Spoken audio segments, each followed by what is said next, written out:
I was only looking for a pen. If I had found it sooner, none of this would have happened. My name is Dorothy Hayes. I was 72 years old when a single document hidden inside a drawer changed everything I thought I knew about my family. It happened on an ordinary Tuesday afternoon. The kind of afternoon so uneventful that most people would forget it by dinner. I had been searching for a notepad to write down a grocery list. My kitchen drawer was packed with years of accumulated clutter. Rubber bands, old receipts, spare keys, pens that no longer worked. The usual collection of things people keep because they might need them someday. I pulled the drawer completely open and noticed something unusual. The bottom looked uneven. At first, I assumed a piece of paper had become stuck underneath. When I removed everything and lifted the thin cardboard lining, I found a sealed envelope hidden beneath it. My first thought was that it contained old warranty information or forgotten bills. The envelope was yellowed with age and covered in dust. Someone had clearly placed it there a long time ago. Curiosity got the better of me. I opened it. Inside was a single document. The moment I read the first paragraph, I stopped breathing for a second. I sat down at the kitchen table and read it again. Then again. The document referenced financial assets connected to my late husband, William.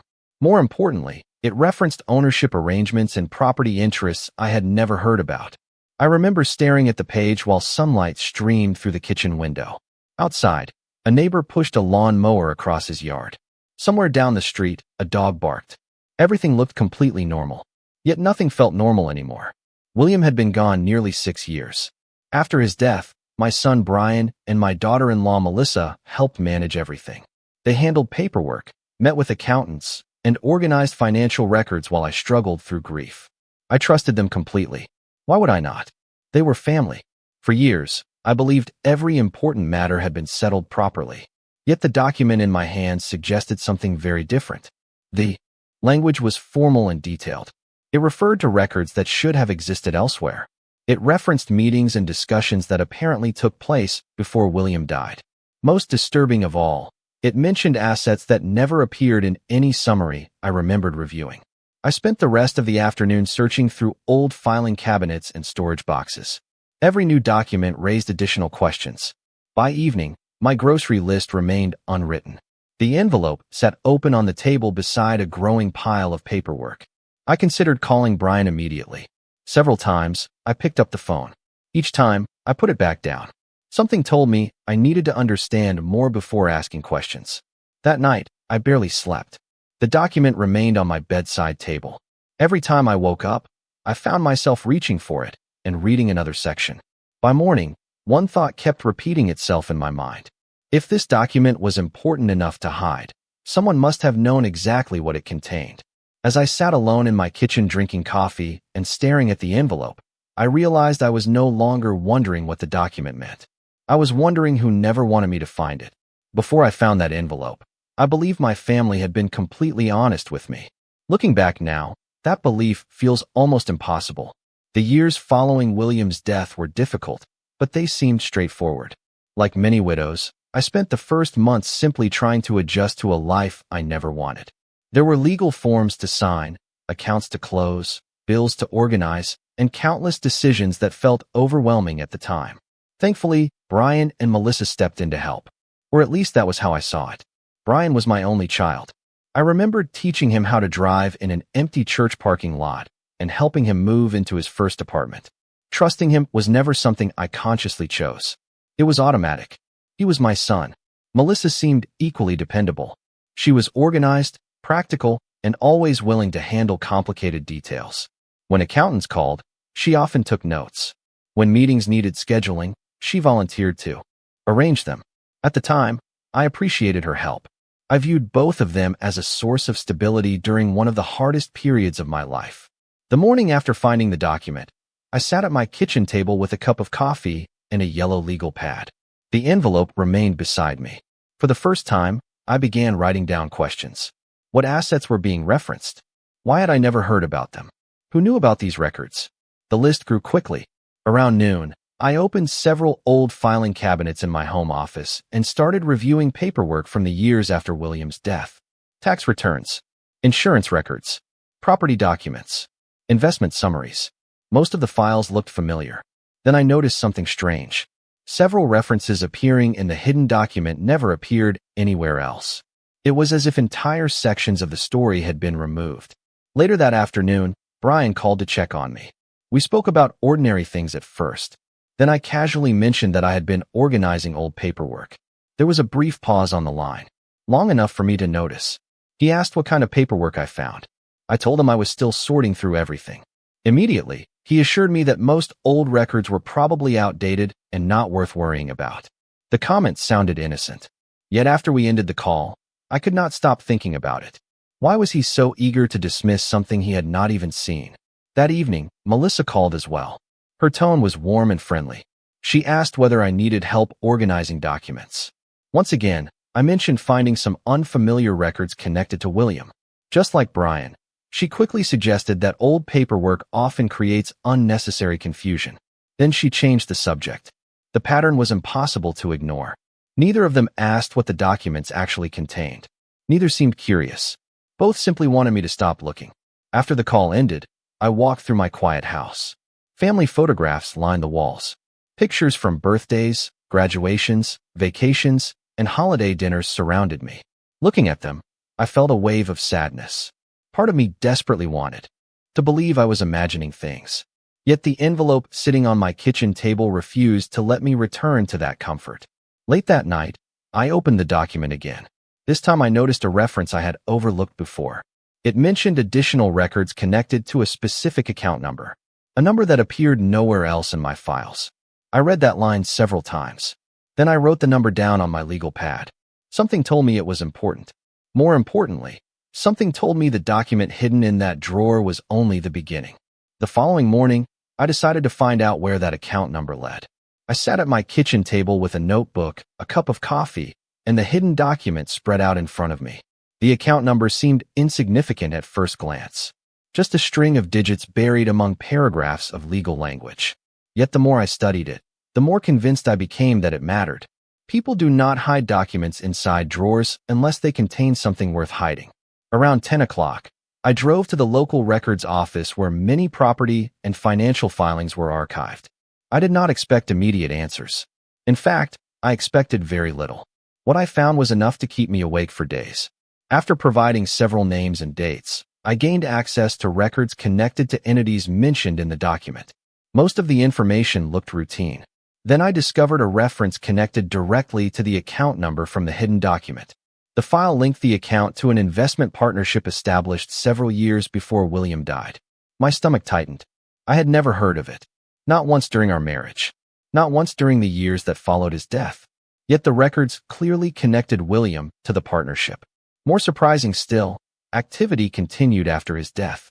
On the drive home, I replayed everything in my mind. There were only two possibilities. Either nobody knew these records existed, or someone knew and chose not to tell me. By then, I already suspected which explanation was more likely. That evening, Brian and Melissa invited me to dinner. Under normal circumstances, I would have enjoyed the visit. Their home was warm and welcoming. Family photographs lined the walls. The smell of food drifted from the kitchen. Yet this time, I found myself paying attention to details I normally ignored. During dinner, I casually mentioned spending time reviewing old records. Immediately, both Brian and Melissa became unusually attentive. Neither appeared angry. Neither appeared frightened. But they were listening very carefully. I mentioned the investment partnership by name. The reaction lasted less than a second. Brian looked down at his plate. Melissa reached for her glass of water. Small gestures. Easy to miss. Impossible to ignore once noticed.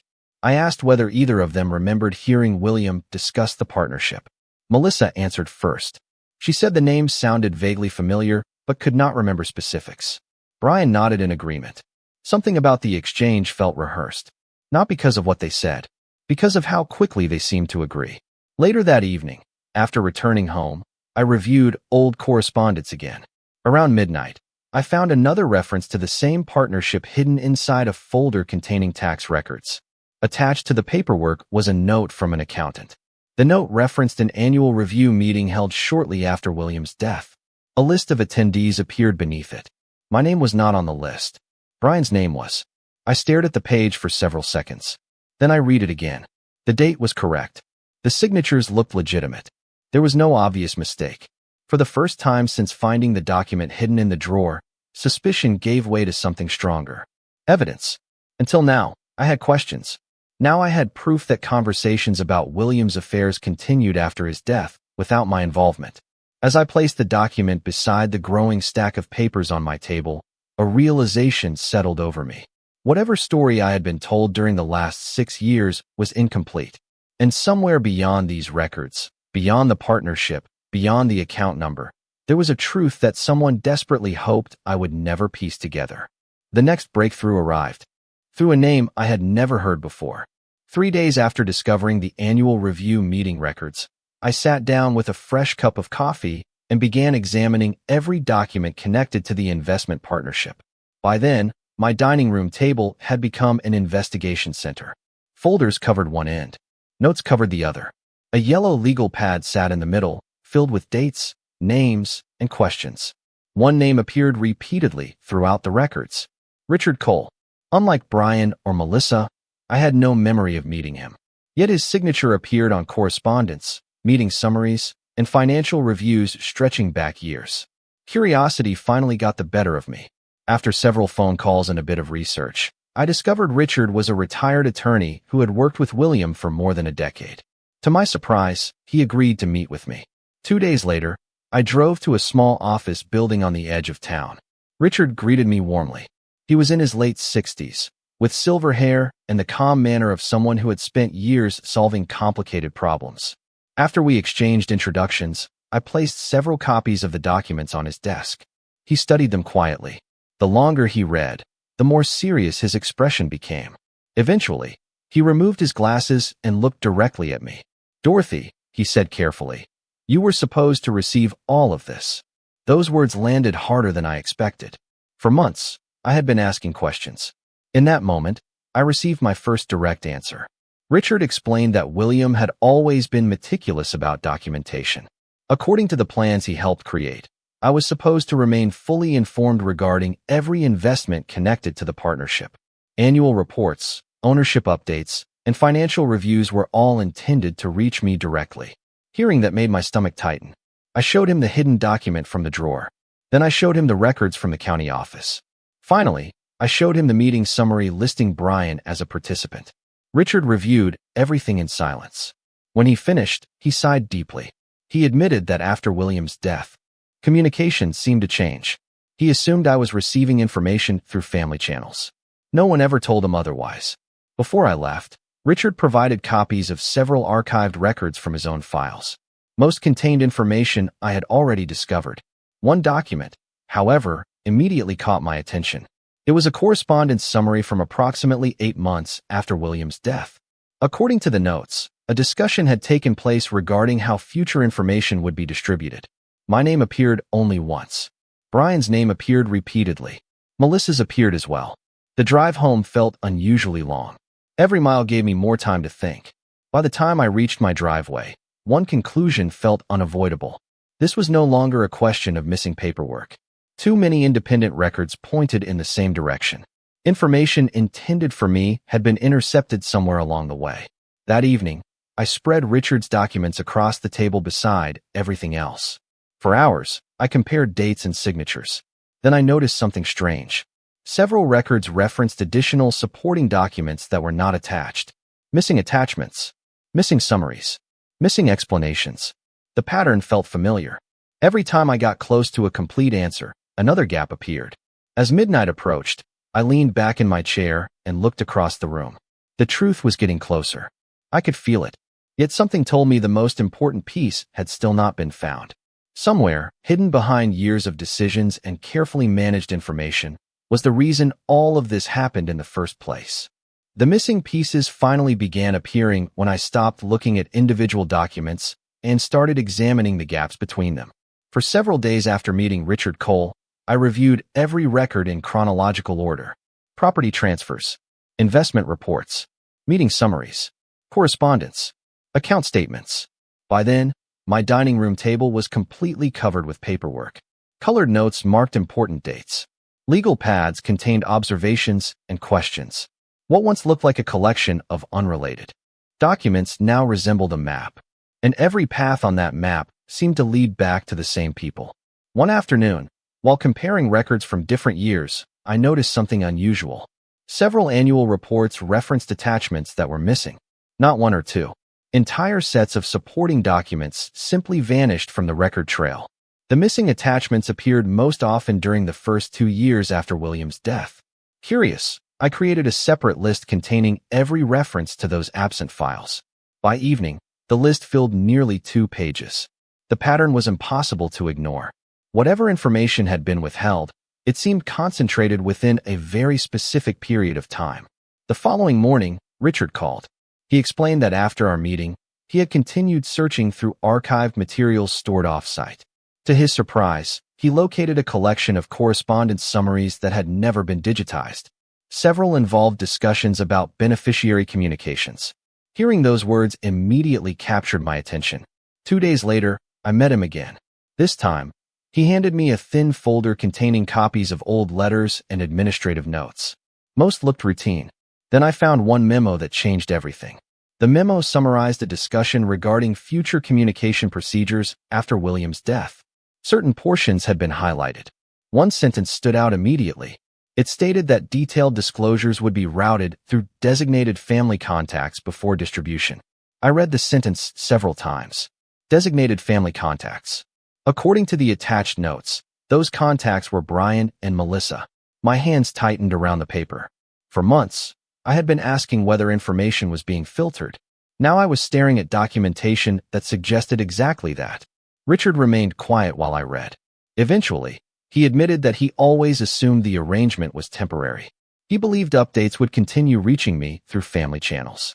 There was never any indication that the information would stop altogether. Driving home, I found myself replaying every conversation I had with Brian and Melissa over the years. Every reassuring answer. Every quick explanation. Every time they told me not to worry about financial matters. The memories felt different now. Not because the words changed, but because their context had. That evening, another discovery emerged. Buried inside one of the archived correspondence summaries was a reference to a financial review held nearly 18 months after William's death. Attached to the summary was a handwritten note. The handwriting did not belong to William. It belonged to someone else. The note suggested that certain information might create unnecessary complications if discussed prematurely. Complications. The word stayed with me. I sat alone at the table long after midnight, staring at that single page. The hidden document in the drawer had started this journey. Since then, every new discovery raised more questions than answers. Yet now, for the first time, I felt close to understanding the motive behind everything. This was no longer about forgotten paperwork. It was no longer about administrative convenience. Someone made deliberate decisions about what I should and should not know.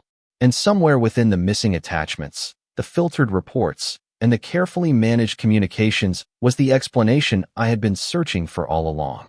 The answer finally arrived through a mistake. Not my mistake. Someone else's. By then, I had spent weeks sorting records, comparing timelines, and studying correspondence that should have reached me years earlier. Every discovery pointed in the same direction. Information was being filtered. Reports were being withheld. Decisions were being made without my participation. Yet one question still remained unanswered. Why? Why would Brian and Melissa decide I should remain in the dark?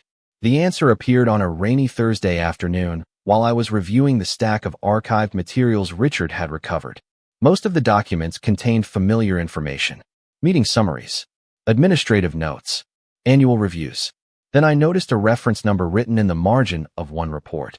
The number corresponded to a separate file that was not included in the folder. Curious, I called Richard. To my surprise, he located the missing record later that same day. When the document arrived by email, I opened it immediately. It was a memorandum summarizing discussions between financial advisors during the first year after William's death. Most of the content focused on routine administrative matters. Then I reached a paragraph that made me stop reading. According to the memo, concerns had been raised about whether certain distributions and ownership transfers should occur immediately or be delayed. The reason given was not legal. It was not financial. It was practical. The advisors believed that keeping management consolidated would simplify oversight. Management consolidated. The phrase sounded harmless until I continued reading. The memo explained that Brian and Melissa had already assumed responsibility for coordinating information and preferred maintaining the arrangement for the foreseeable future. I sat motionless for several moments. Finally, the pieces began fitting together. This was never about protecting me from confusion. It was never about shielding me from complicated paperwork. Over time, convenience became control. The more information they managed, the easier it became to justify managing even more. A few days later, another discovery reinforced that conclusion. While reviewing account records, I found evidence that annual reports continued being delivered to an address associated with Brian and Melissa, year after year. Consistently, the reports existed. The information existed. The communication chain simply ended before reaching me. That realization hurt more than I expected. I could understand mistakes. I could understand temporary decisions made during grief. What became difficult to understand was how the arrangement continued for so many years without anyone stopping to question it. That weekend, Brian called unexpectedly. His voice sounded cautious. He asked whether everything was all right and whether I had made any progress organizing old paperwork. The question immediately caught my attention. For months, neither he nor Melissa seemed interested in details. Now he was asking. I answered carefully. I told him I had learned quite a bit. Silence followed. Then he suggested that old records can sometimes be misleading when viewed without context. The comment lingered in my mind long after the conversation ended, because for the first time, it sounded less like reassurance and more like preparation. Later that evening, I spread every document across my dining room table one final time. The timeline was complete. The missing reports had been identified. The hidden communication structure was documented. The explanations had been tested against the evidence. Looking at everything together, I realized there were no major gaps left. The mystery that began with a hidden document had become a complete story, and the story led directly to a conversation my family had been avoiding for years. The evidence no longer needed interpretation. It simply needed witnesses. For the first time since opening that envelope, I knew exactly what had to happen next. The following week felt strangely calm. For the first time since discovering the hidden document, I was no longer searching for answers. I had them. The binder sitting on my dining room table contained everything I needed. Property records, investment summaries, annual reports, meeting notes, correspondence. The timeline stretched across nearly 6 years. Every major question had been answered. What remained was deciding how to present the truth. I spent several evenings organizing documents into sections. Each piece of evidence supported another. Each date connected to a conversation. Each report filled a gap in the story.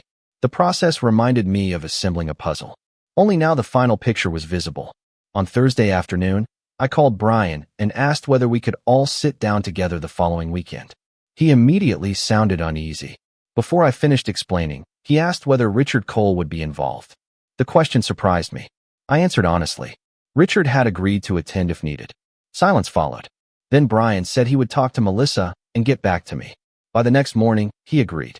The reaction told me everything. If this were truly a misunderstanding, there would be no reason for concern. Saturday arrived cold and gray.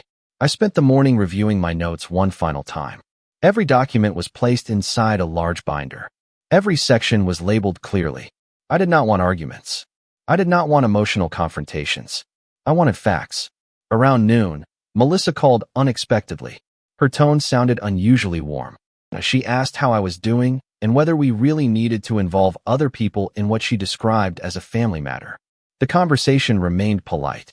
Yet beneath her words, I sensed something else. Hesitation. Concern. For the first time since this began, she seemed less interested in explaining the situation and more interested in controlling where the conversation happened. After we ended the call, I added another note to my legal pad. Not because it proved anything, simply because it fit the pattern. Later that evening, while organizing documents, I discovered one final inconsistency. It involved dates connected to the annual reports.